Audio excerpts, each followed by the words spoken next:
महायुतीमध्ये धुसपूस नाही तर सगळं खुशखुश आहेत असं काल दावा करणारे एकनाथ शिंदे पुन्हा एकदा नाराज झाल्याचं कळतंय। विशेष म्हणजे एकनाथ शिंदेंप्रमाणे 2 नंबरचे उपमुख्यमंत्री अजित पवार देखील खट्टू झाल्याचं कळतंय। बाबासाहेब आंबेडकरांच्या जयंतीच्या कार्यक्रमात एकनाथ शिंदे आणि अजित पवार या दोन्ही उपमुख्यमंत्र्यांची भाषणं होणं अपेक्षित होतं, मात्र त्यांना भाषणाची संधी मिळालीच नाही।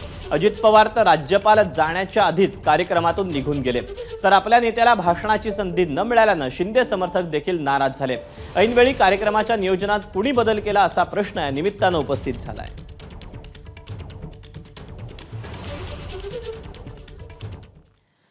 दरम्यान महायुतीतील आजच्या नाराजी नाट्याचा घटनाक्रम नेमका कसा राहिला त्यावर एक नजर टाकूया। नियोजित कार्यक्रमानुसार अजित पवार आणि एकनाथ शिंदेंचं भाषण होणार होतं।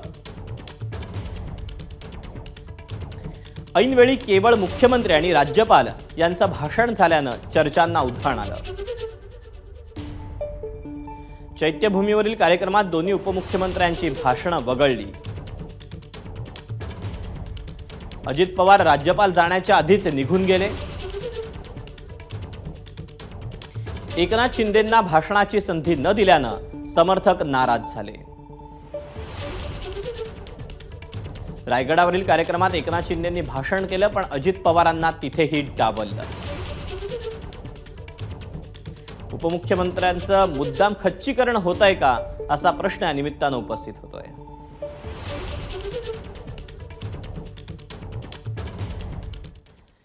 दरम्यान भाषणापेक्षा बाबासाहेब आंबेडकरांचं दर्शन महत्त्वाचं असल्याचं उपमुख्यमंत्री एकनाथ शिंदेंनी सांगितलं। चैत्यभूमीला जाणं, बाबासाहेबांचं दर्शन घेणं, बाबासाहेबांना विनम्र अभिवादन करणं यापेक्षा दुसरं मोठं काय असू शकतं? अरे बाबा, त्या भाषणापेक्षा बाबासाहेबांचं दर्शन मला मोठं होतं। बाबासाहेबांच्याकडून आज प्रत्येकाने एक तरी त्यांचा गुण घेतला पाहिजे। आणि मी तर म्हणेल, मगाशी बाबासाहेबांना विनम्र अभिवादन करताना म्हणालो, बाबासाहेब तुमच्यातला एक अंश जरी दिला, एक अंश जरी मिळाला तर या मनुष्य जीवन सार्थक होईल। महायुतीच्या नाराजी नाट्यावरून संजय राऊतांनी निशाणा साधला। कॅबिनेटमध्ये मारामारी होईल असं भाकीत राऊतांनी केलं, तर भांड्याला भांडं लागतंच खळखळ होणं हे जिवंतपणाचं लक्षण असल्याची कबुली चंद्रकांत पाटलांनी दिली। त्यांच्या सरकारमध्ये 3 पक्षामध्ये प्रचंड वाद सुरू आहे। मी जे म्हटलंय की एक दिवस कॅबिनेटमध्ये हाणामाऱ्या होत्या,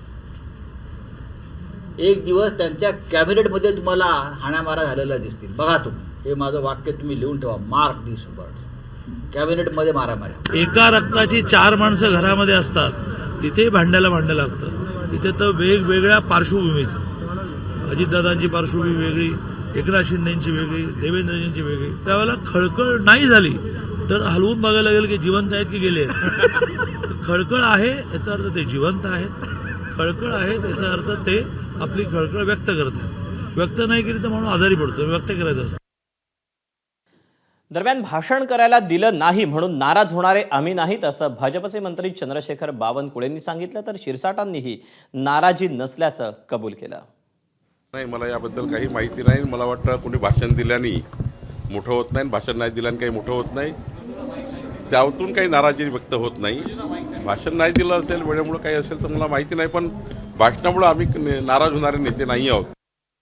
सर्वांची भाषणं मग आम्ही एकमतानं सर्वांना ब्रेक करून मुख्यमंत्री आणि राज्यपाल बोलतील असं ठरवून ते भाषण झालेलं आहे, म्हणून त्याच्यात कोणत्याही प्रकारची नाराजगी नव्हती।